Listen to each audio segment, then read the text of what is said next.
Makeup করতে কম বেশি সবাই পারে, কিন্তু কোন প্রোডাক্টের পর কোন প্রোডাক্ট ব্যবহার করতে হবে এটা সঠিকভাবে সবাই জানে না। প্রথমেই ব্যবহার করতে হবে একটা টোনার, যাতে স্কিনটা হাইড্রেট থাকে।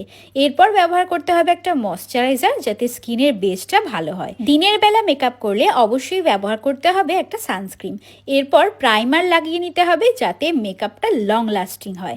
মুখে যাতে গ্লো আসে তার জন্য তোমরা স্টোভ ক্রিম ব্যবহার করতে পারো। এরপর লাগাতে হবে ফাউন্ডেশন। যদি ব্যবহার করতে না চাও তাহলে বিবি ক্রিমও ব্যবহার করতে পারো।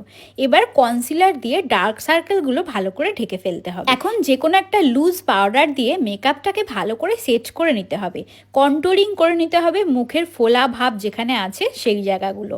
এরপর ব্লাশার লাগিয়ে নিতে হবে, যাতে গালগুলো হালকা পিঙ্ক পিঙ্ক দেখতে লাগে। মুখটা হাইলাইটিং করতে হবে, যাতে মুখে একটা খুব সুন্দর গ্লো আসে। এরপর ফিক্সার দিয়ে মেকআপটাকে ভালো করে ফিক্স করে দিতে হবে, যাতে অনেকক্ষণ লং লাস্টিং হয়। এবার আর কি, আইশ্যাডো, কাজল, লাইনার আর মাস্কারা লাগিয়ে নাও। আর একদম শেষে ব্যবহার করতে হবে লিপস্টিক।